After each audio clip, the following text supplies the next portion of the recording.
Take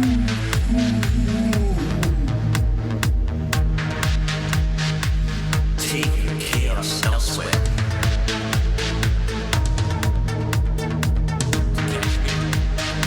First I have to say, damn.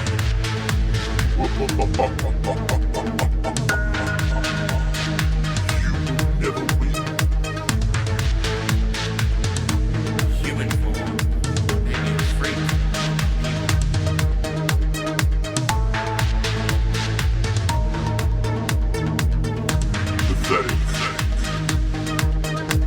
Welcome to the NerdKast. This is episode 2. I'm Phantom Realm and joined by my co-host Nemesis. How are we doing? I'm good, mate. How are you? Pretty good. So we left off with the Keepers of Time trailer in our last episode, and we're going to move on to the Banished trailer, which revealed Reptile, Astra, and Havoc, and also a cameo Serena. So that was really exciting. Best trailer so far. Oh yeah, for sure. So when you seen the trailer, what'd you first think? I'm literally going to brush past Reptile and Astra right now because even though all that was awesome, I'm going to brush past all of them to the part I was waiting for the most, and that was the reveal of Havoc. Yeah. Oh my god, I've been waiting to see Havoc return for so long. How good did he look? Oh yeah, he looks good. A little bit disappointed though he doesn't have the white eyes and the like the glowy kind of undead look. In that sense, like I was kind of hoping just to retain a little bit more in that regard, but I'm nitpicking here. I'm just happy to have him back and watching his gameplay, like when he did his fatal blow and he's just pummeling Astra until his arms disintegrate and he's just got the forearm bones sticking out, and it's just I can't wait to see how he plays. Like it's gonna be interesting. It's gonna be interesting how he is in the story. Like how big of a role is he gonna have? Like I don't think it's going to go the way I kind of envisioned, and that was him and Shang Tsung working together. But yeah, I don't know. I'm just glad to see he's there. He's definitely not the big bad because they wouldn't have showed him off this early if he was. No, but no. I'm just glad he's here. I absolutely missed Havoc. Yeah, he reminds me of like Evil Dead kind of look. Like they've gone like I don't know. You know those movies, The Evil Dead.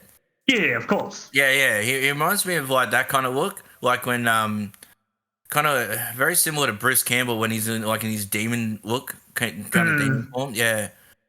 But I like his overall look. I mean, it's different. It's it's not the same. But I mean, a lot of characters aren't the same. Even Astra's not really the same. And even Lee May, not the same. Yeah, that's right. That's true. They have elements of who they were, but they're completely different, like in the sense of design.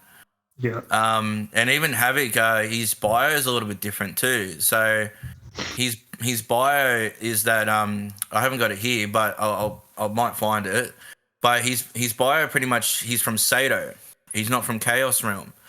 So but I remember Ed Boon saying that this is origin stories. So this is a new origin story for all the characters, and we get to see where they started, and so maybe the Chaos Realm is something that will come, and they've just decided that he's from Sato, and then he might corrupt Sato into Chaos Realm, or he might create a new realm all entirely. So that'd be exciting to see how that plays out. Yeah, a lot of theories. I reckon Chaos Realm is still there. I reckon he became how he became because he stumbled onto the Chaos Realm. And that he probably some kind of magic pull or something's changed him in that realm to make him come out as he is now. Like because there was also a theory back in Deception, I think it was in the Conquest mode, where it was stated back then that Havoc was never actually from the Chaos Realm to begin with, that he was from Sato. That he made himself at home in the Chaos Realm. Yeah. But what's very interesting to note as well is if you watch that trailer when him and Astra's battling, and if everyone remembers back in games like the reboot, MKX, or maybe not so much the reboot, it's been a long time, but MKX and 11, like every time you be doing a chapter with someone's character and you beat the opponent, the camera will zoom back to the character you're playing as, and they'd say a line, and then it'll go to the cutscene. And it happened with Astra in the trailer. Like, she defeated Havoc, and it's definitely Astra's chapter. And it cut to her, and I'm pretty sure she said something along the lines of, no, she goes, take your chaos elsewhere. But at the start of the trailer, when he met her, like, she said something along the lines of, you know, she wasn't going to allow him to corrupt another realm to save his realm. Which makes me think that maybe he's trying to stir chaos throughout Outworld. Or something. He definitely trying to do something to Sato and it affects Outworld, but I still think Chaos Realm is just where he went to get his powers. I don't think he's doing anything that's changing Sato into Chaos Realm, but I don't know. It's hard. It's very hard to say. Yeah. I don't know. I mean, I've heard that. I mean, if he's from Sato, and I don't know. I don't think that Chaos Realm exists yet. I think that he's trying to turn a realm into Chaos Realm. I think they're just going a different route than before. And that it's Outworld that he's targeting, you think? Yeah, or Outworld, or it might even be Sato itself. You know, like I don't know. I mean, it's hard to say. It really is. But I'm excited to see where it goes. I mean, that's the whole on the topic of Sato, because I've always had this theory. I honestly think there's so much potential there for them to use in a future game, or even in this game, to create a big bad from the Sato realm. Yeah. You know? Like, I hope they do something like that down the line. I really do. Like, just some really powerful, authoritarian sorcerer, politician thing. I don't know, but, like, there's something they could do with that. Well, I got Havoc's bio. Yep. So a citizen of Sato, Havoc is sworn to take down its opposite regime to free his people. So he's part of a rebellion. It's like he's taken Darius's role. Yeah, and if the rumors to be true, because they said Havoc used to be a previously playable character, and everyone, myself included, are theorizing that he used to be Dyro. Because Dyro is one of the most thrown away characters. Yeah. And they said he was going to be from Sato, unless they do a twist and make a Hotaru, which kind of don't want it to be, because Hotaru is still another character of potential you could bring back and use. Well, I remember Ed Boon already debunked him, said I know he won't be coming back, but I'm saying in a future title. Oh, in a future title, yeah. Yeah, because it's still, like, I wouldn't just waste throwing away. It's just really strange for me that Hotaru is not in this game, but you got Havoc. Maybe they're going to lead up to Hotaru coming into the sequel, but they'll plant the seeds or something. You never know. Yeah, well, that's like 8 years, man. I mean, he might even make an appearance in one cutscene, and that just because maybe because Ed Boon said no to him being playable doesn't mean he's a no in the story. I mean, remember Rain was in the MKX story, but he was never playable. Yeah, it could be a cameo or something, a story cameo. Yeah, we'll wait and see. Okay, so I've got the Havoc bio here, and it says, Havoc, rebellious anarchist. A citizen of the realm of Sato, Havoc is sworn to take down its oppressive regime and free his people. Their order is prized above all else. Law-breaking is met with strict punishment. Its citizens live in strictly regulated case, which is sort of like a pyramid kind of thing. If you do a Google search on what a caste is, and to spell it, CASTES. Again, probably just pronounced it wrong. I apologise. As a member of Sato's lowest caste, or caste, maybe it's caste, Havoc had neither rights nor privileges. He seethed with anger at the injustice. When he is brutally punished for a minor crime, Havoc finally decides to act. He sets out to destroy Sato's regime and replace it with an anarchist utopia. Once he breaks Sato's social order, Havoc will free its citizens. Together they will live in blessed anarchy. See, right there. That tells me that he's trying to turn Sato into Chaos Realm. Yeah, you could be onto something. Yeah. Maybe there is no Chaos Realm. He wants to replace it with an anarchist utopia. That anarchist utopia is Chaos Realm. See, this is where it comes back to, they screw up the original canon. And I'm talking the Kamidogus. Like, Outworld and Adania are one and the same. They're going to have Sato and Chaos Realm running the same. So you've just already he raised 2 Kamidogus. And there were 6 Kamidogus, and they were tied to the one being the one thing that the Elder Gods prevented. If the one being came back together, all existence would cease. Like, I could ramble on about that, but it just annoys me when things get retconned. And that's not just in Mortal Kombat, that's in general. Wasn't it in the comics they changed the Kamidogo to like a dagger, the blood dagger? Yep. So maybe they're just going to go with that. Who knows? Yeah, instead of having like 7 different things, yeah. They just have one item. Maybe the blood dagger is what's in the Temple of Elements that Sub-Zero wants. See, I still theorize that that's the crown of Kronika, because Liu Kang had to use the crown to start the timeline. I just don't want any ties to Kronika. I want Kronika gone. I want her. So do I, but it would still make sense. Like that crown, regardless, it would have to exist because Liu Kang used it when he reset timeline, but he's not wearing it now. Yeah, and you wouldn't just leave that out the open, you know. So you would have to lock it up somewhere.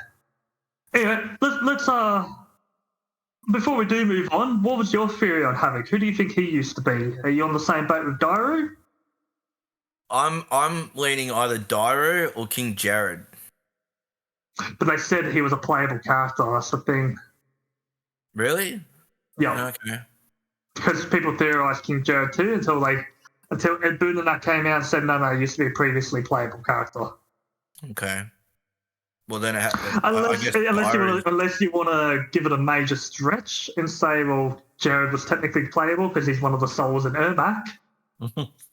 If you want to really pull that thread.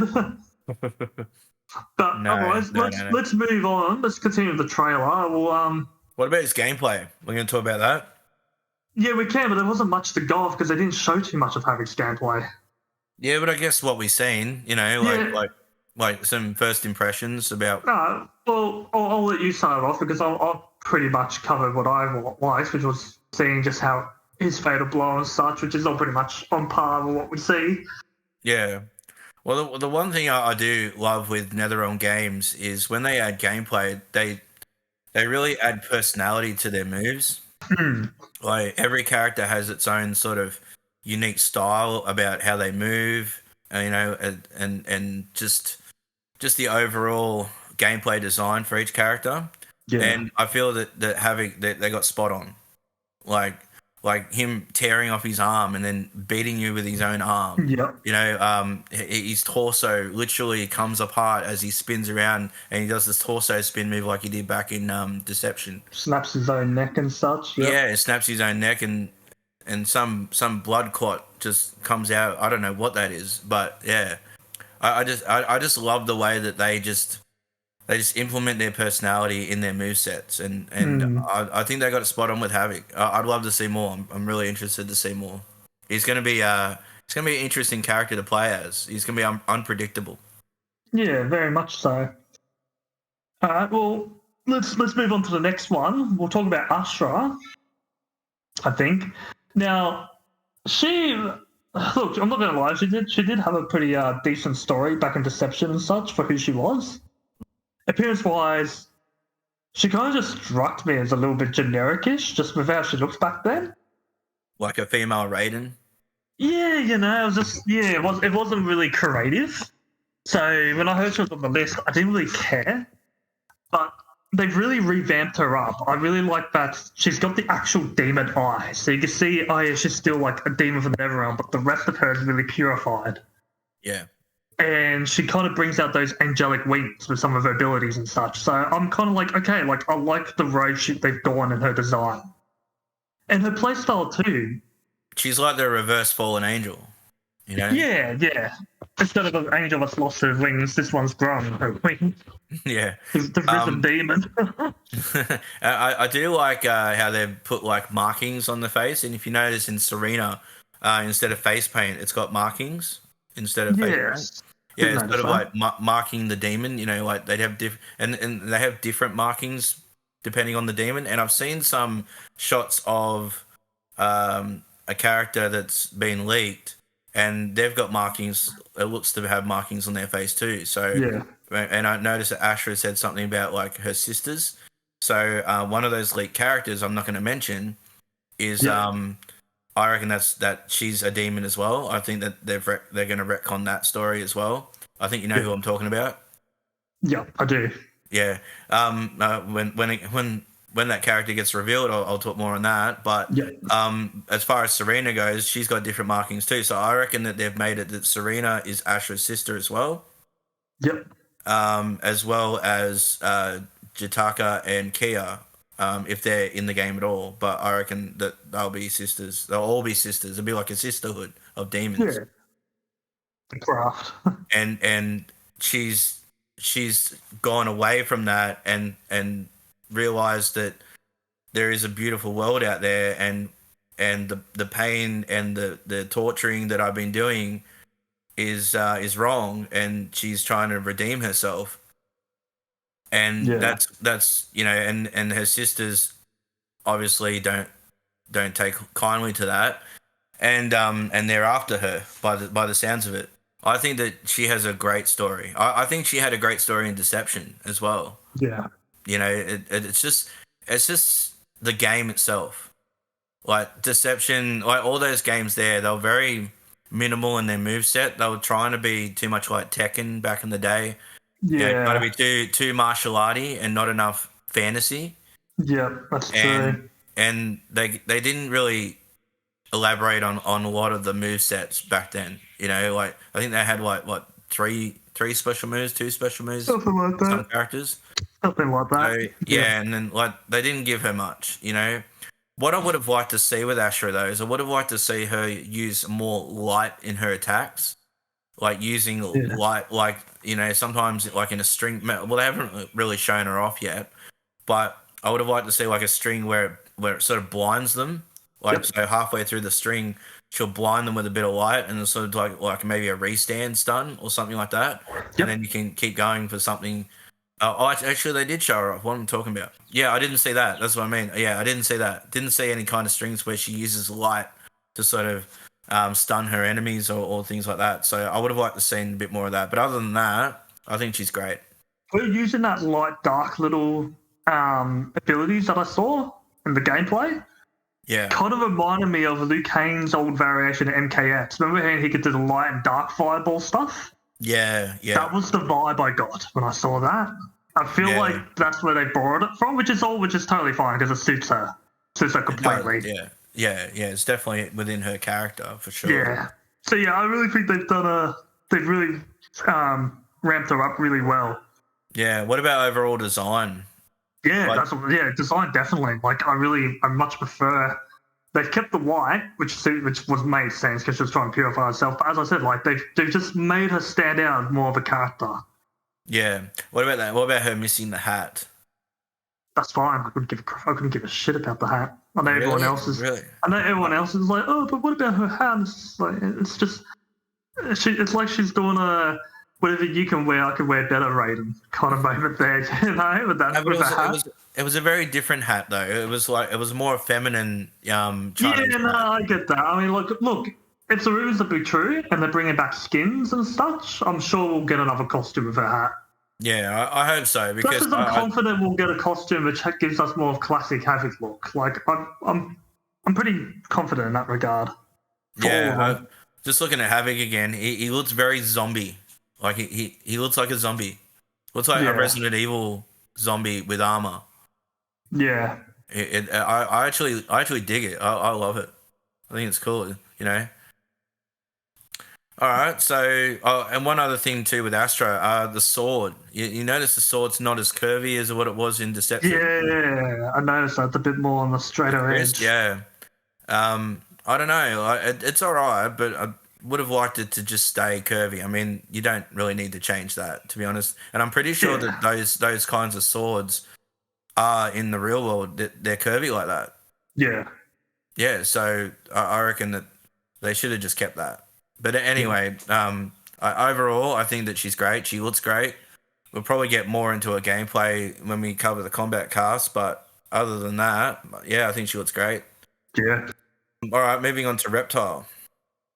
Yep. So he was the first one that was revealed in the trailer, and it was actually the first time that we've seen some really dark, gritty areas of Mortal Kombat. because up until now we've just been seeing beautiful stages and everything's so nice and lovely, and then it starts off with a pile of bones and gore and guts, and then we see what looks to be Reptile walking through there. So it seems to me that he's starts off working for Shang Tsung, being a dungeon guard in the flesh pits. That's what it looks like to me. Yeah, unless he is a dungeon guard for the royal family, for all we know. But I don't know.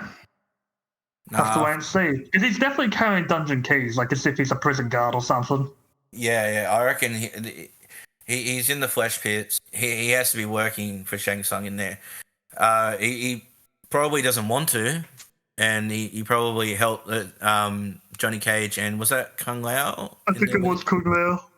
Yeah, Johnny Cage and Kung Lao. It looks like he helps them escape. So maybe he joins forces after that. Possibly. Now, I'm gonna just break it down as short as possible. Human form, good. His reptile form, fucking ugly. Not a fan. Not a fan. No, yes and no. It reminds me of his Deadly Alliance reptilian form. It's just, I liked him having more of that slender-ish kind of look to it. Yeah. This one, he just kind of has like a no neck. I mean, I don't hate it. I just like, don't go. I don't hate it. I don't mind it. But all his other reptile forms I've ever seen were much better looking than that one. Yeah, his human form looks really cool. Everyone's simping over his human form too. Have you seen all that? Oh man, it's I do like in the trailer when he goes, "To catch me, they have to see me." And he goes invisible, and Johnny Cage just goes, "Damn!" Like he was so impressed. Yeah. I am looking forward to seen all that. No, and I'm really looking forward to the story. Seeing these bad guys that they've always gone up against be on the same team. Yeah. You know? This is what I wanted to see in MKX. I wanted to see when Kotal Khan took over his crew now, like Reptile and all that, and Ermac working side by side with the likes of Sonya and Johnny, etc. You know, like I wanted to see what sort of dynamic, and we didn't get that. They didn't give us that, but now we're getting it. I can't wait. I don't think we'll see Ermac working for the good side. No, we won't. I was just saying his name as an example, but with Baraka and Reptile, like, you know, Melina, like people who were villains, who were always against the good guys, we're going to see them side by side, shoulder to shoulder, you know?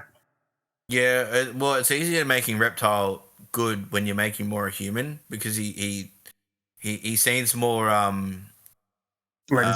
fits in. Yeah, he fits in a little bit better. He's not so monstrous. He people can relate to him a little bit more being a human.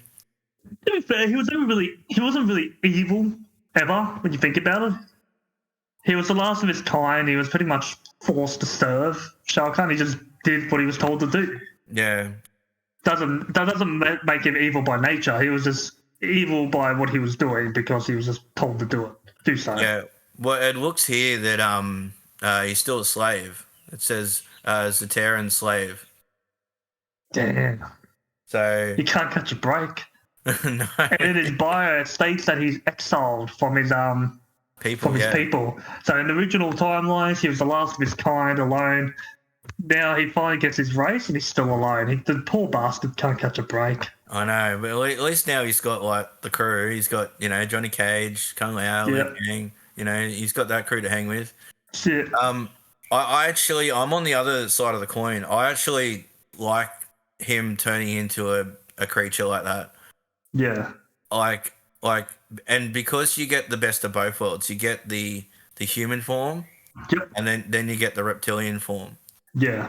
I probably would have done things a little different gameplay wise. I would have made it so he has two different forms that you transform into, kind of like Shang Tsung, and then that different form will have some different attacks. Yeah. So if people don't want to see that creature form in their gameplay, they don't have to. They can just continue playing as human form, and then. But if you wanted the full reptile experience, then you can transform between forms, and you could even do maybe combos where you transform in between the combos, and do some cool attacks between doing the human reptile moves to the creature reptile moves, and then you go between those two. That's how I probably would have done the gameplay, because then you get the people that are the fans of the human that can keep him remaining looking a human, and then fans of the creature, they can change him into the creature. Yeah, that's possible. Yeah, well, not anymore. But because what happens now is you do a force ball and he'll change into reptile, like the creature, to do the force ball. Yeah, so like my bad wording. It should have been possible, on paper, but it's just how they've gone about it. Yeah. It's just a shame, but I still enjoy it. I'm still gonna play as reptile for sure. I'm gonna give him a go. I wish He's he was definitely in going to beta. have a very, very shake it up gameplay. Just for He's gonna be fast. You're gonna have to edit my yawn. Sorry. Ugh. Yeah, he's gonna have a very interesting gameplay because you see how he utilizes his tail and such, like when he switches in and out of forms, and it's gonna be. I reckon it's gonna be more for the advanced players, to be honest, just from looking at it.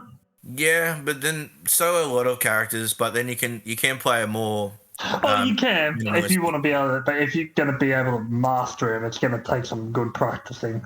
Oh yeah, That's what I'm getting just from what I'm seeing in the trailer. Yeah. No, overall, I think his gameplay is great. I think he looks great. It's probably the best reptile has ever looked human form wise. Yep. I love his design. I love the predominantly black with the little bits of green on the sashes and the mask. It's really nice.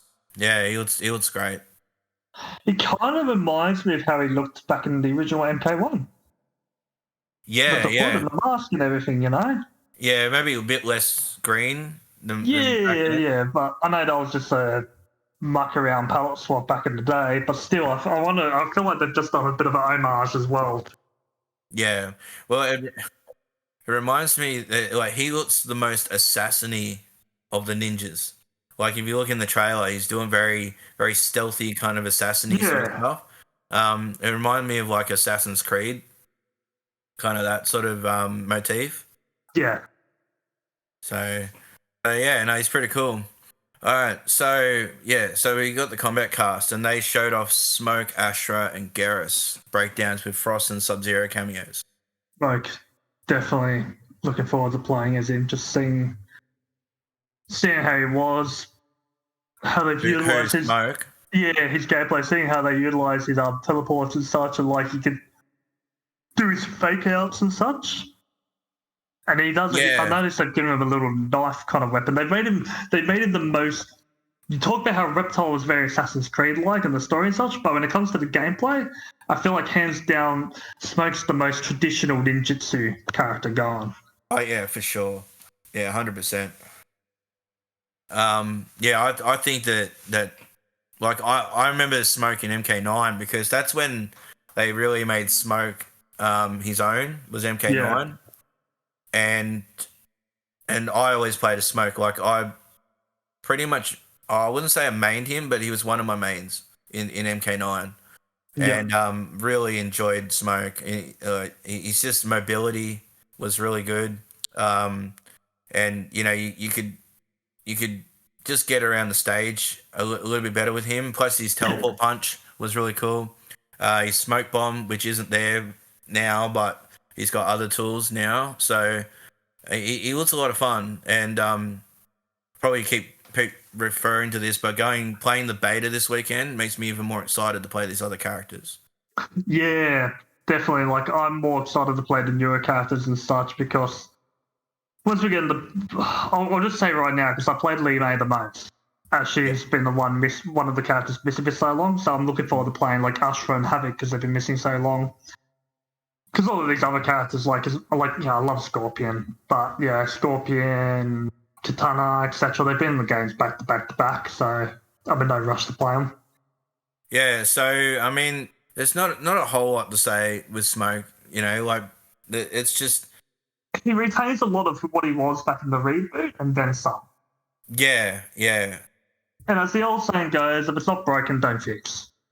No. I think he looks quick. His strings look fast. The only thing I will say is he looks a little stubby in his normals, and when you go up against a character like Johnny Cage looks like he has massive reach. So Could that be a was one. pre-alpha issue as well. Yeah, we haven't got final releases yet. yeah. All right, we kind of covered Ashra, but is there anything else you wanted to say on her gameplay as far as what was shown off in the combat cast? Not so much else. We pretty much covered there. I was pretty keen. She has a lot of, as I said, like she got combos and such with the sword. We covered the light and dark abilities. What were you gonna say? Well, she has the thing where you go to the dark side or whatever they call it, and if you hit them 3 times, they get this like aura around them, and then when you go back to your light side, it does extra damage on your light attacks. So that would be her game plan. Would be switching back and forth between the dark side and the light side. I think they're really trying to emphasize the fact that she's torn between good and evil.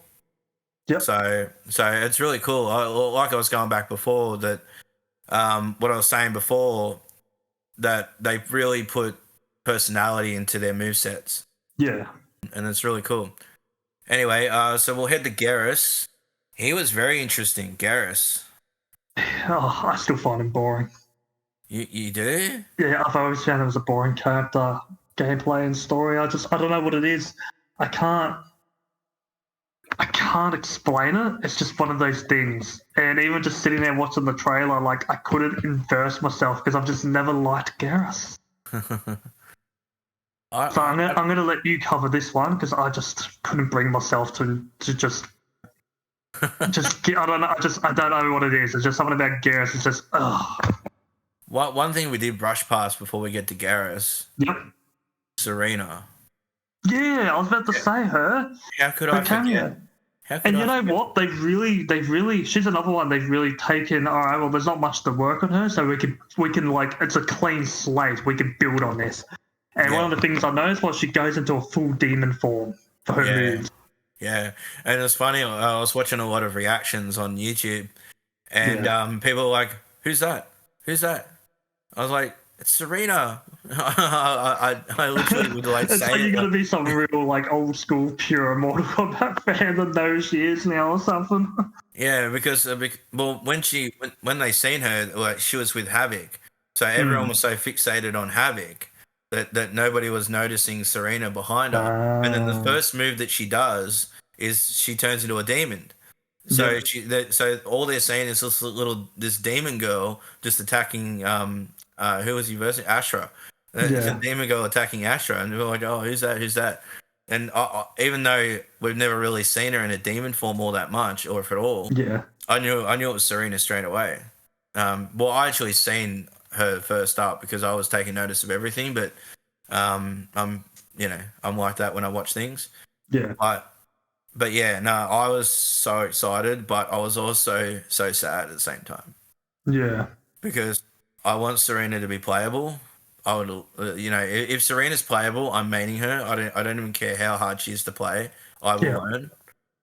But I will main Serena if Serena becomes playable. She will be one of my main cameos, that's for sure. But I want her to be playable. I mean, it's funny. She should have been playable back in NKX. The perfect opportunity to bring her in the story. I mean, they brought her in the story, but she was only there for like 10 minutes. Not even that. It was very short. I don't know. Like the design that they have for her, it's funny because all the other designs for all the cameos are supposed to be like classic designs. Yep. But she doesn't look like she's got a classic design. She looks like she's got a brand new design. So would that mean yes and no? I think it's her face as well. They've given her more of a demonic, like Ashra, kind of getting her looking more demonish. Yeah, but it's because when you look at her X and mythologies and everything, she just looks like a goth chick. Yeah, I know, but like if you're gonna go Hot classic, if you're gonna go classic, you would just take from mythologies Mm, and put her in MK1 and just yeah. up, like obviously updated model. Yeah. This doesn't look like classic. This looks like a little bit of a redesign. It's So tweak. I'll give it a tweak. It's a tweak to her design. yeah, so I would assume, and this is probably high hopes, that she becomes playable in the future. Maybe, but I wouldn't hold your breath. I'm going to. I hope so. I just don't want you getting let down. Ed Boon, I'm holding my breath now. Make her playable, please. Otherwise, He hears he hears our podcast, and now he's going to delete us from the future roster out of spite, just to screw with you. yeah. No, she needs to be playable, and this is the perfect game for her to be playable. Finally, you got Bihan back. Maybe. I mean, they don't have to make Serena with Bihan, but maybe a little bit of chemistry there of some sorts. Like they could be working together. Who knows? Eventually. Yeah. It'd just be really cool.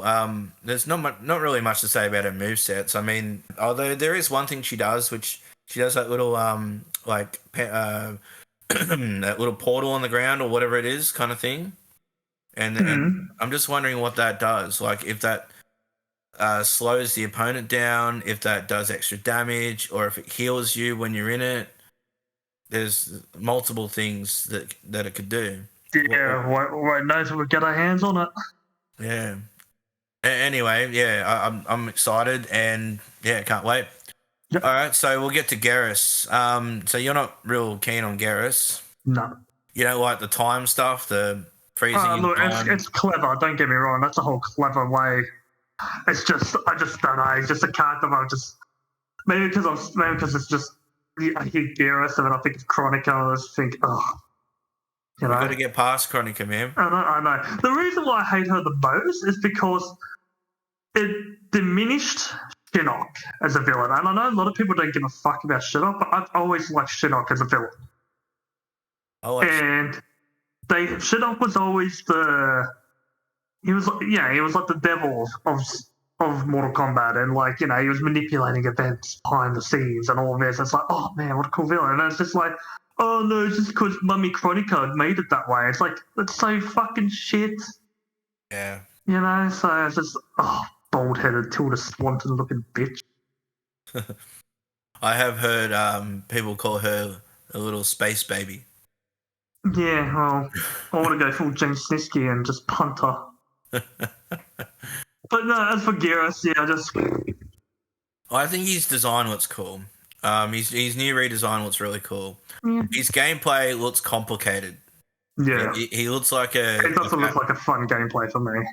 Yeah, he looks interesting. I will never deny that it's a very interesting take, as he was back in MK11. But again, he's just, even when I played him back in 11, I just didn't find him enjoyable, and I just know it's going to be the same thing here. Yeah, it's probably not something that I'm going to do because I'm not real fond of those characters where you got to go through like different stages to get their their full kit. He's got to bring out the hourglasses. And I'm not really a fan of having to do that through a match. Like I was even like with Johnny Cage with the star power in the beta. I never got a chance to fully utilize it. Yeah, because I'm trying, like, maybe versing the AI I could, because the AI lets you do a little bit more. But when you're online, you just don't have time. Like when you're coming up against someone that's in your face constantly, okay, people probably say get good, but it's just not my type of character. Like I get good with other types of characters, and that's why we have different characters in fighting games, because everybody has their own way of playing the game. That's right. So, I did enjoy Johnny Cage, but it's just the star power thing I didn't really utilize all that much. And you didn't really need it. Like you could probably survive with Johnny Cage without using the star power, to be honest. It just makes him way, way better when you can do it, when you can use it. But, as far as Garrus, I think he just looks a bit complicated, and I don't think that I'll play as Garrus. He looks interesting, but complicated. Yeah. So we did see Frost and Sub-Zero cameo breakdowns. Frost, we don't really need to talk about too much because everyone would have played as Frost. Yep. Whoever's played the beta, and if not, there's probably footage out there. Yeah, and we'll discuss Frost more when we get to the beta anyway, because I got things I want to talk about that involves the beta that also involves her. Well, we got to. Did they only show off one Sub-Zero move in that Kombat cast? I think it was only one move they showed off. I think so. Yeah, and that was when he frees you, and you get like this body of armor, this frozen body of armor, and it, like. Oh yeah, and you can I think you can delay using it. Yeah, it looks like a vest. Yeah. He used it. I think they did a thing where you could. You could cancel if you're going to. You can cancel it before it happens as well. Yeah, and I thought that's really cool. You know, like because that could be really useful for someone like Johnny Cage. Yeah, so with the cameo Sub-Zero, I find, as you were saying, that's a smart idea pairing him up with Johnny Cage, because you can utilize that whole, I'm going to call it the Ice Vest, or the Ice Vest chest, the Ice Vest ability. So it kind of helps Johnny not get hit so much to kind of build up the star power. And that's kind of what you need. You kind of need a good pairing. And that's what I'm kind of starting to understand these cameos. If you pick the right cameo, the right character, you're going to have a great pairing. Like, I discovered a good pairing in the beta, which once we get to the beta, I'm going to want to tell you about. Yeah, for sure. I actually want to really get to the beta. I got a lot to say on the beta. Also, it's not just the star power itself. It's also because Johnny Cage needs to get in. I mean, he's quick. Johnny Cage is quick. I versed a lot of Johnny Cage players. Yeah. And he's very fast. He's dashing and walk speed is a lot quicker than some of the other characters. Yep. And he can get in a lot quicker. But if you have Sub-Zero with the Ice Vest, there's no zoning him out. Yeah. Like, you put that on, and then all of a sudden Johnny Cage is on your ass. Yep. You know, so yeah, it'd be a really cool cameo to see if that works. Other than that, they didn't really show off too much with Sub-Zero, so I think we should just move on to the beta. Yes. Can I kick it off with the pairing I wanted to discuss? Yeah, for sure. Yeah, brilliant. Okay, so the first character I went with was Li Mei. Like I said earlier, like I've been hanging the play one of the characters from the 3D era. Yep. And I went with her, and oh my god, was she enjoyable to play as.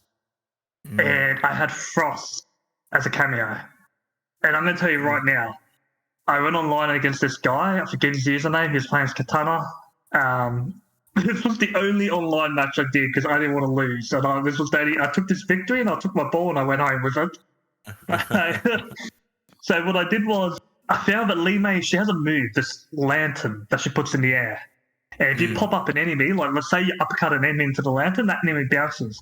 Now, what I was doing when I wanted to keep some distance, I set up the lantern. I then had Frost use her little ice ball ability, so there'd be a bit distance traveling, and so the opponent would kind of be stuck. And then I could just, I got a bit of a spammer move here. I could spam the zone projectile on the enemy. But if you found a way to get past the lantern and Frost ball, I'll do that pop up, that little pop up special kick of hers.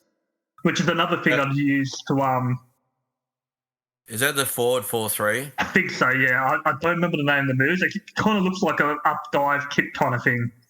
Oh, the Fu Tang? I think that might be, yeah. I wish I wrote down the name of the moves. I was too busy in the zone. I think that's down back 3. Either way.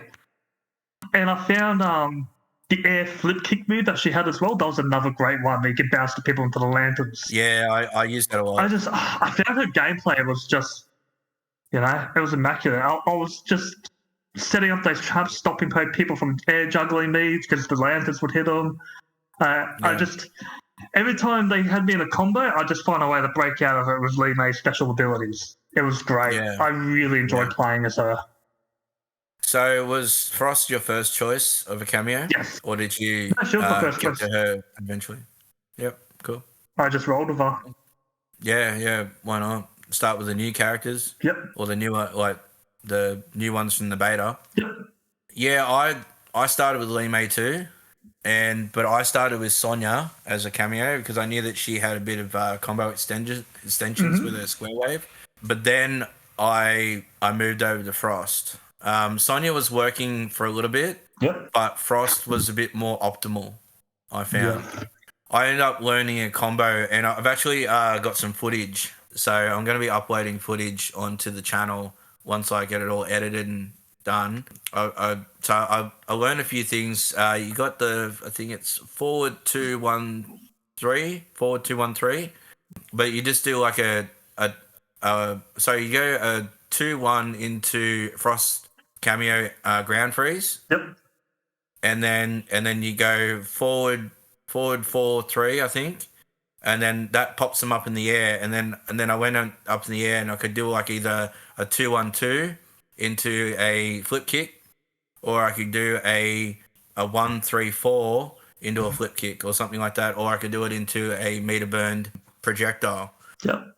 So she was a lot of fun to play. I really enjoyed her. I tried Sub-Zero a little bit too. Yep. Oh, we'll touch on Sub-Zero then. Yep. Yeah, well, I'm just saying. Yeah, I tried Sub-Zero as well. Yep. But Lee May, I had the most fun with, and I probably played the most online with Lee May. And I was just going to Sub-Zero because I did go to him online for a little bit. Yep. But I couldn't optimize him as well as I could Lee May. Yeah, that was my skill set. No, I felt the same. He did retain a fair bit of what makes Sub-Zero Sub-Zero. I will say that, but this is where I need a practice mode, because it was a beta. We didn't get that choice, so. And when I was doing the classic towers, I even set the AI to very easy because I just want to be able to take my time getting familiar with me. Yeah. I wasn't going in like competitively. I just was like, I'm going very easy because I'm just here to try to get a feel for the characters. Well, I think everyone did that. Even high level players did that just to make it a training mode kind of scenario. Yeah, well, that's it. I mean, that's how I perceive this going forward, was just training. But even then, like, I still couldn't fully grasp Sub-Zero, and I'm not the biggest Sub-Zero player anyway. I like the character, just I've never been the greatest. Did you utilize the back two? Back two. Which one was the back two? So back triangle. If you're on PlayStation. Oh, yes, yeah, the pop up. Yeah, that's his go to thing. I mean, I played a lot of Sub-Zeros online. Yep. And I'm telling you, if you practice the Sub-Zero, he's cheap. Yeah, like he is cheap. He has so much pressure mix ups, and then he's got the back two to pop you up. Yep. And then from there he can do another pop up, in the air, and then just keep it going. Yeah. And then that slide is so fast. Yeah, it's hard to react. That's the fastest his slide's ever been. You can't react to it. Well, you can, but like like when you're worrying about everything else, it's hard to react. So you will see in some footage, I've versed a couple of good Sub-Zero players, and they absolutely cream me. Oh yeah, they go in, and because the slide's a bit different too. Like the enhanced slide is more like the classic slide, where it just goes through you. But yeah, his normal slide now, he creates that little ice spear and shoves it in your gut and kind of does a little combo kind of thing. Yeah, that's what I want to touch on too. Like he has another ability, an enhanced version of the Vapor ability, which slows you down, slows the opponent down, like the ground freeze kind of thing. Yeah, but if you enhance it, it actually slows the opponent's movement for a couple of seconds. It's actually very helpful. Yeah. And same with his dive kick. Because they gave him a dive kick, but if you use an enhanced version, he just does a shutter dive on the ground, which bounces the enemy, leaving him airborne and open for quick air combos. He's very cheap. Yeah. See, I should have paired him with Sonya because I could have done that. I'm going to call it the shutter dive, which is the enhanced air kick. Made the enemies go airborne and then use Sonya's square wave punch. But I had selected Kano and wasn't a good pairing. Kano and Sub-Zero. I just didn't find them as a good pairing at all. Kano's a good pairing for Johnny. Yep. Because you can use the knives as pressure. Yep. So you throw out the knives, and that sort of makes some of Johnny Cage's strings safe. And that's what I actually did, because I chose him again because I was like, I need to try Kano again. And I was playing as Johnny Cage this time, and I went with him with Johnny Cage, I'm like, okay, I was like, he's definitely playing better. Yeah. I played a lot of Lee May. And I even did the same thing as you did. I went on very easy to start with. Yeah. But by day 3 of the beta, I actually thought I'd challenge myself. Yeah. So what I did is I started on medium against the AI, and then I'd go through the tower, play on medium. Then I went on hard, played through the tower on hard. I actually got footage of this too. Nice. And then I went on. I thought, yeah, okay. I probably lost one match playing through hard. Yep. And then I thought, you know what, I'll go very hard. So I went to the very hard. I've never ever been able to beat Mortal Kombat on very hard. Like I've always been a intermediate player at best. Yeah. I only lost 2 matches. Yeah. Playing as Lee May. After playing online and practicing against players that are really good, I was able to go back and the computer seemed like nothing. Yeah. No matter what level it was on.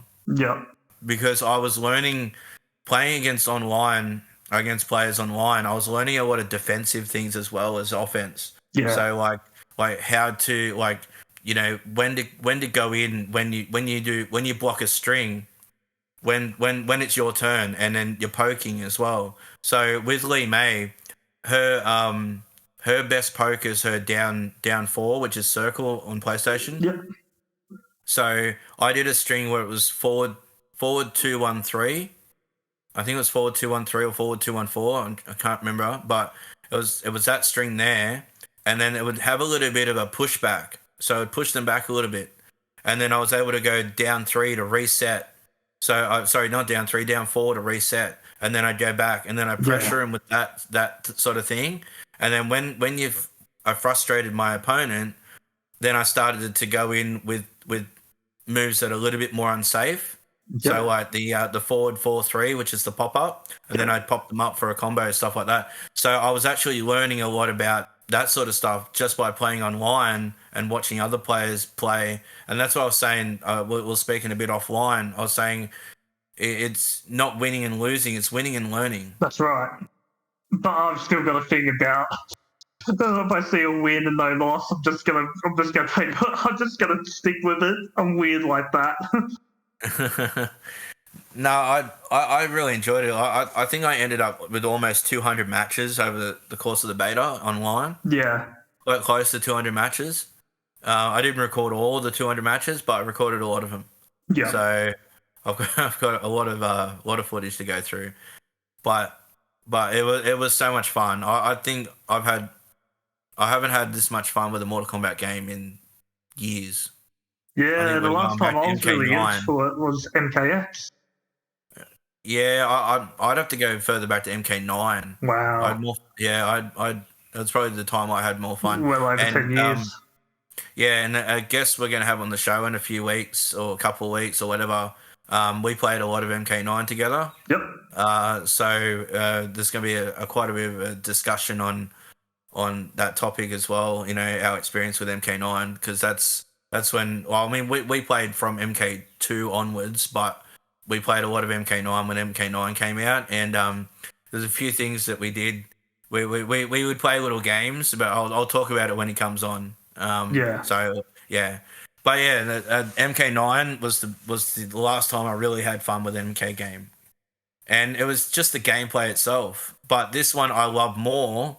Yeah. Right now than MK9, because the gameplay feels very similar to MK9. Yeah. But the roster I think is going to be better. Yeah.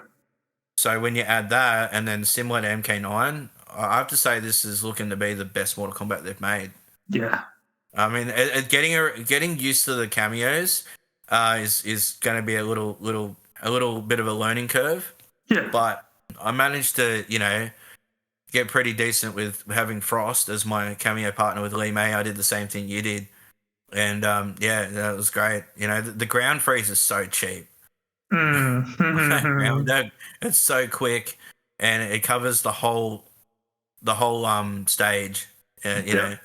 So it's really cheap. It is readable, but when you got a lot of other shit being thrown at you, It can be quite cheap, especially if you do it mid combo. Yeah. So like I was saying before with Lee May, you do like a 2-1 into cameo freeze. It's really cool. All right. Which character do we want to discuss next? Well, I didn't play a lot of all the characters. Yeah, I didn't play too much with Johnny, to be honest. That's why he's the only one I haven't really written any notes or anything down of anything that stood out for me, because I played like one match as him. Yeah. I played a little bit of Johnny, and he's really good. Yeah. Like he everything he does leads to a combo. Yeah. Like even his back three leads to a combo. His days of zoning are over. Yeah, and you got the 2-1-2, and then you got, what else do you got? You got I think the 1-2-3. Oh, sorry, 1-2-4. Yep. Oh, 1-2-4-4 or whatever. I'm trying to remember these. All right, it's just a lot to remember. Everything leads to a combo, and he's got so much pressure, and his pokes are insanely fast. Like I was playing against a lot of Johnny Cage players, and if you're in the corner, see you later. Yeah. Like if you're versing a good Johnny Cage player in the corner, there's no getting out of it. You have to be very, very quick reacting. You got to react between his strings, which is super fast, and you're just blocking for days. And then if you just keep blocking, they're just going to throw you. Yeah. So it's really tough. Really tough playing against Johnny Cage players who know what they're doing. That's it. And then some really funny stuff happened. Made me laugh so hard. You know his fatal blow, how you can have it as a parry. I thought that anything from a distance would be okay. So he did his fatal blow, and he's like just dancing around like an idiot. And I'm like, all right, well I'm here. I'll do my fatal blow. So I did my fatal blow. She did. Lee May did the dragon thing. Dragon came up top. He parried my fatal blow. Oh no!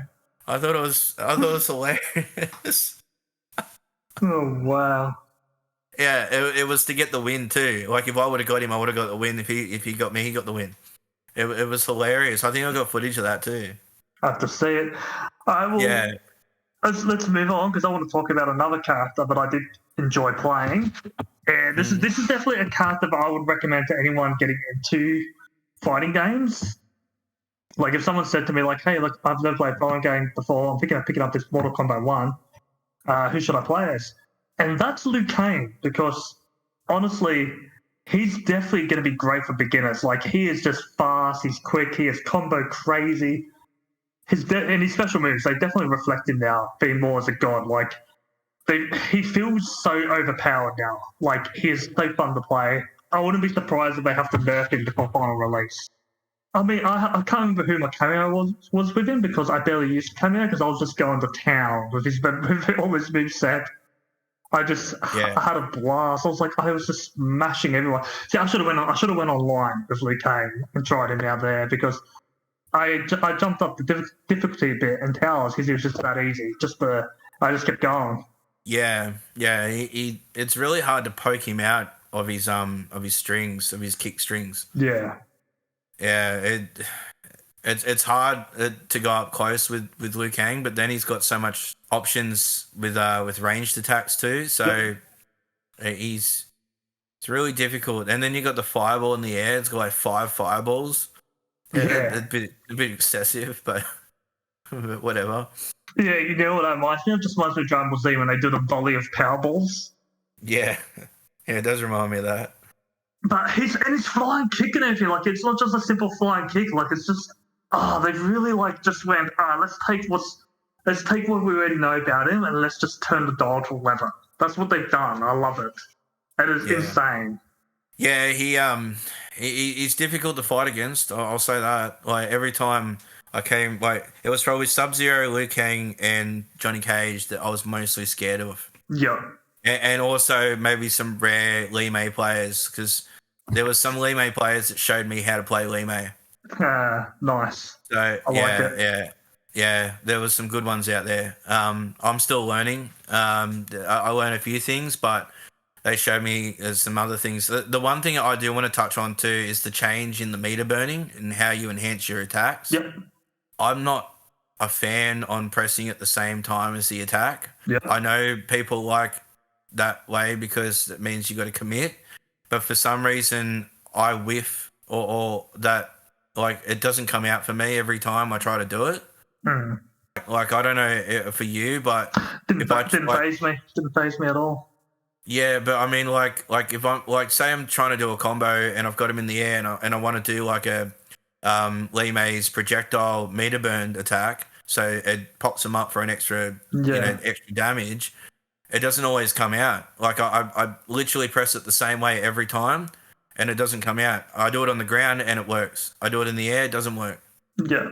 Like it seems to me timing isn't proper. Yeah, I don't know. Like it might be just me. You know, maybe I'm rushing it too much. Maybe I'm pressing it too quickly. Maybe I'm not pressing it at the same time. But the fact you got to press that at the same time as the button, like her projectile was back, forward, square, and then you got to press block at the same time. It never comes out every time I want to do it. Yeah. And sometimes that could be the make or break of winning or losing a match. You know, you might need that extra damage to finish off the match, and then they end up doing a comeback. So it needs to somehow be a little bit more responsive. So that way, you know, if you want to do it, you can do it. Because I could meter burn in 11 and in Justice fine because they had the enhanced way. Whereas you do the move, and then if you want to meter burn it, you can press it after the fact. So you only pressing one button, but this is you got to press all the more at once. Yeah. So yeah, I don't know. But I guess it's okay because there's a lot of attacks in this game that don't need meter to get good damage. Yeah. So I mean that sort of balances out, I guess. Yeah. So with Liu Kang, he is what you say. He is that beginner player. Yeah. He is that player, that character. Sorry, I keep saying player. That character. He's a beginner character. That if you are trying out fighting games for the first time, he's probably that character that's gonna give you some good experience with a fighting game. Yeah. Because he's gonna flow really well. Yeah. And he's also got a lot of tool sets for people who are more high level as well. So yeah, he's really, really good. I played a little bit of Liu Kang, but I haven't really been a big Liu Kang player throughout Mortal Kombat, to be honest. I've always gone to other characters, but yeah, no, he looks good. He's scary. He's scary online. Looking forward to playing him again, that's for sure. Yeah. What's the other one? We got Kenshi. Yeah, so with Kenshi, I finally got to understand what people were talking about with him being a puppet character because of Sento. Yeah. And here's the thing, I remember him being super easy to use in MKX. Yeah. Definitely not the same here, but I actually found myself using his puppet a lot. Like, if you play it right, you could trap the opponent between Kenshi and the puppet, and you could just go ham with combos. Yeah. I found that way of playing by just utilizing his puppet more than his actual moves to be the go-to. He just seems slower this time round. Yeah, for sure. I didn't play online with him, but I played on towers. Yeah. And at first I was just, mucking around with his special moves and that. And then I went to his ancestral guard, which I think that's the puppet attack.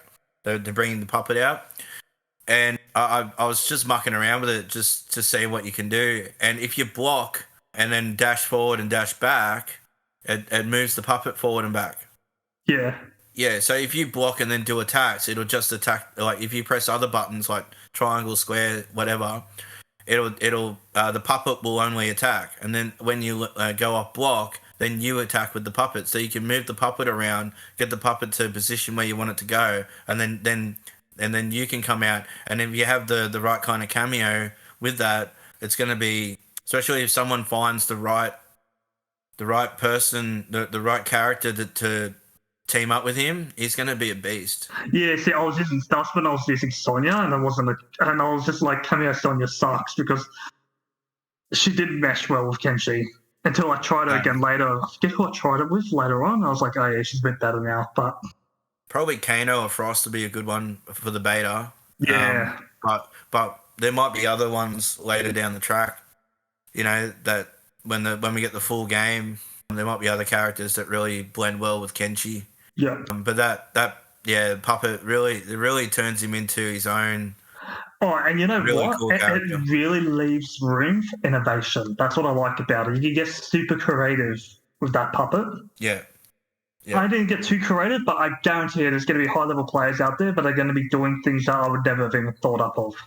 I just know they will. For sure, yeah. I think there already is. Like, if you watch like Sonic Fox and watch some of his gameplay, he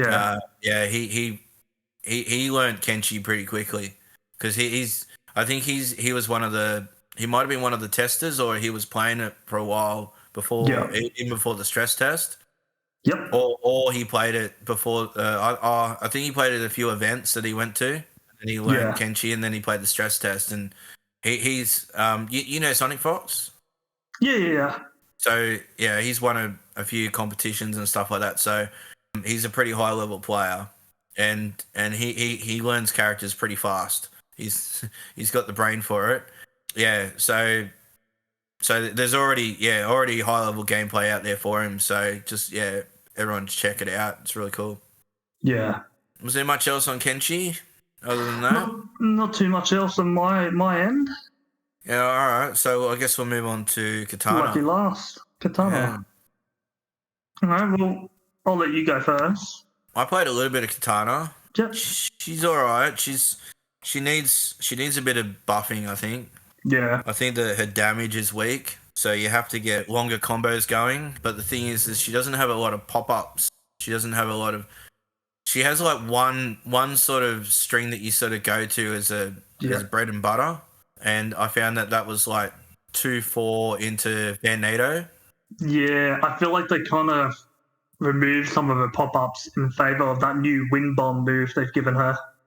I do like that. I do as well. Pretty cool. I was using that a lot. I was using the 2-4 into the wing, the Tornado, and then I jump up and I do like this cool air combo back into Tornado and swing him full screen and then start fanning them. And then try to rinse and repeat. But that's the problem. That's all I really could find with her. I mean, you really got to be able to utilize her trap. Yeah, and I was never the biggest Katana player, to be honest. Yeah. Yeah, well, she's got that trap that you put on the ground. If you utilize that, you probably could get the wind bomb. Yeah. I was talking about the Tornado thing. I was talking about the one where she flips the fan behind her. And okay. Yeah. Oh, yeah, another one you're talking about. Yeah, no, I thought you were... Yeah. Yeah, the trap one is actually called wind bomb, where you can put it close to, middle, or far. Oh, okay, yeah. Yeah, and like if an enemy gets kind of stuck like in a little mini tornado. Yeah. So you probably could put that in the corner. Yep. Do the combo that I was talking about. Knock them full screen into the bomb. Yep. They get thrown up in the air, and then you can jump up and then continue your combo. But that's very situational. Yeah. They've got to land where you want them to land, whereas she doesn't have a lot of tools outside of that. And I feel that she needs some overheads. She needs some mix-ups. Yeah. For especially up close. So, if you're versing players like Johnny Cage, Liu Kang, even Lee May, she needs to be able to counter that sort of thing up close, and she can't, and she struggles. She struggles in that department. She's very good in that mid-range sort of area. Yep. So yeah, we'll just wait and see if any buffs happen. I mean, this is only the beta, and a lot of what we played probably won't be everything. Probably won't be in there in the full game. Yeah, that's it. This is more just them kind of getting a reflection to see what needs ironing out before release. Yeah. Look, the other thing too, I liked her enhanced fan throw. Whereas in all other previous versions, she'll just throw two of them in a straight line. But I liked how it's different. She throws them behind. So you should it's more so you're going to want to do a couple of combo moves or pop-ups or something and then use it so they fall into it. Because if you just use it on its own, it's not going to do anything unless they're far away, the opponent. But I was using Jax as the cameo. Okay. And you know what? Honestly, Jax is a great cameo for starters as well. Like, yeah, if you with his ground pound, you could just control the field, easily switch to your advantage. The only thing you got to really time is his back grapples. Yeah. That's something I kept messing up, and I was really trying to get it down pat. It'd be cool if they had a character that was like very aerial related, and there might be a character coming that could be very aerial related, because then Jax would be a sick cameo for somebody who can stay in the air a little bit longer, because then you can cover the air and then get Jax to cover the ground. Yeah, I think you know the character I'm talking about.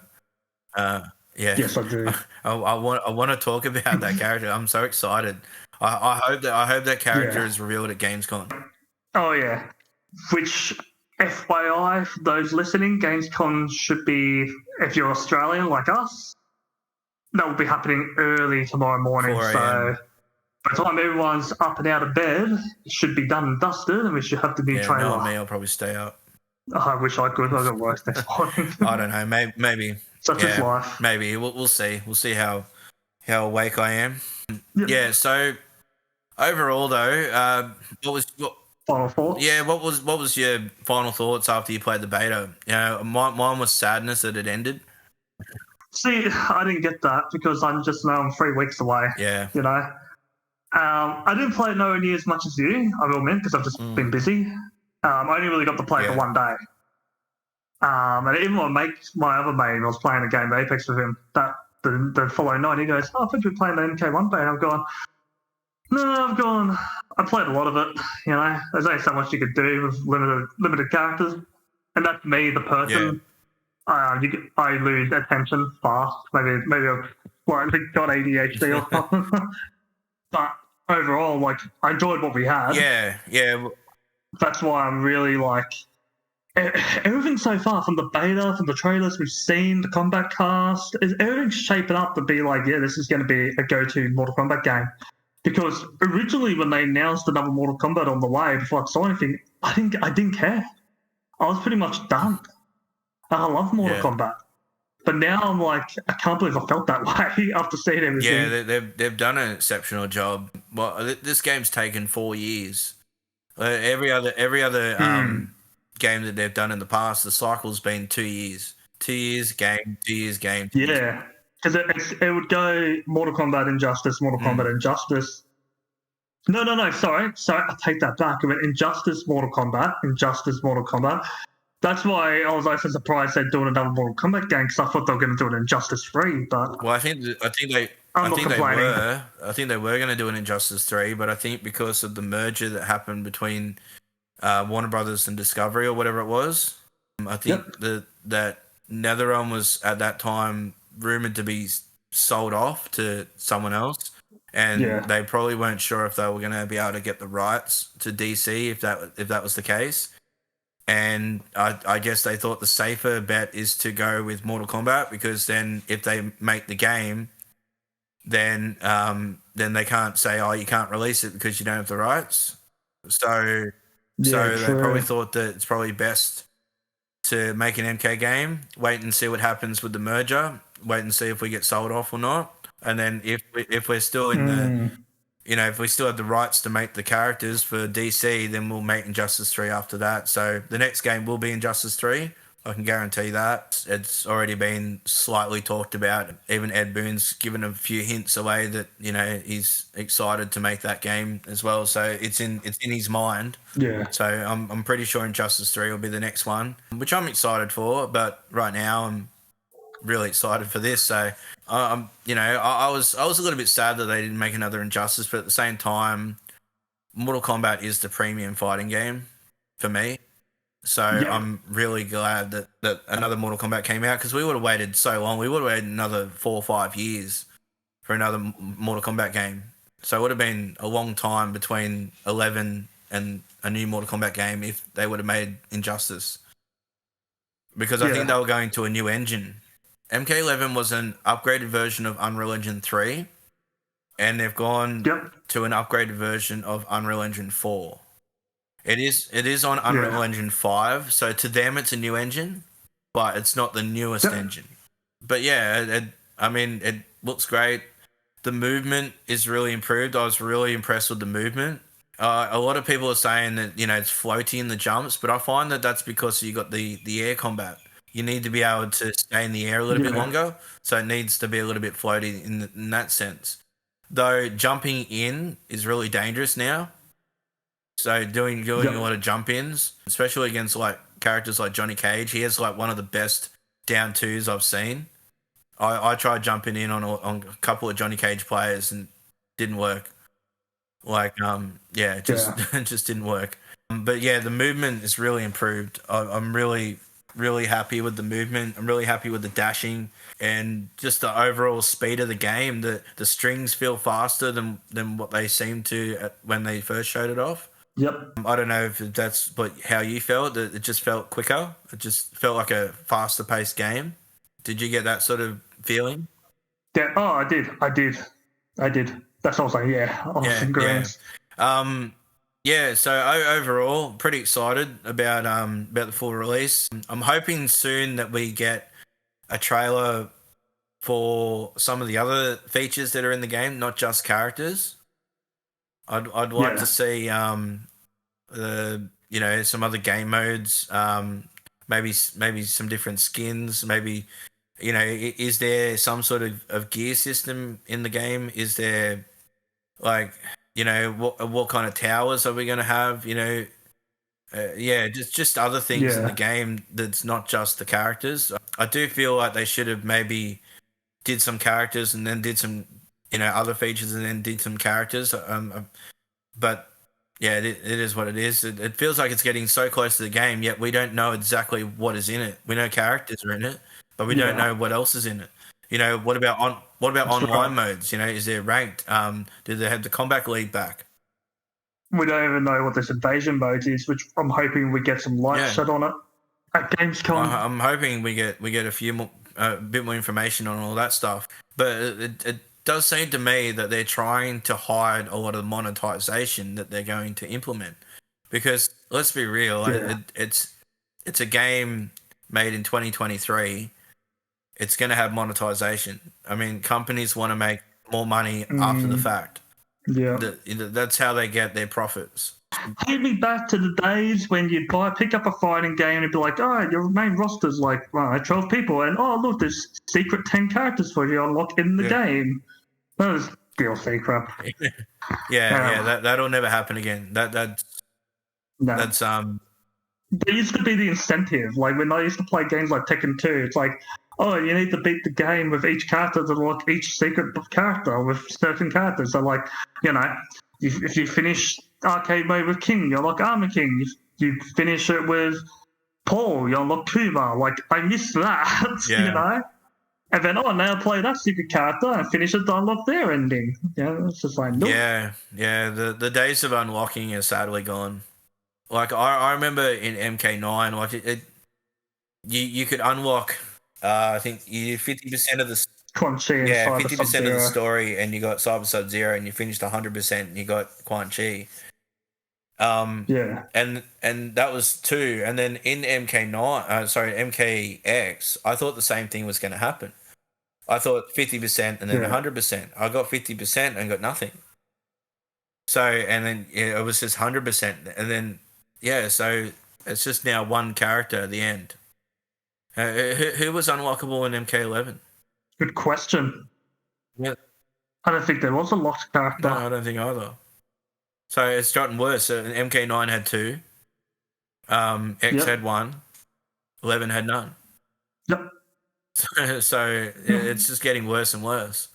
It is. And then they had a lot of gear to unlock, but a lot of that gear looked the same. Like you get 30 different masks that are very similar looking. One of them might be really different, but most of them are the same.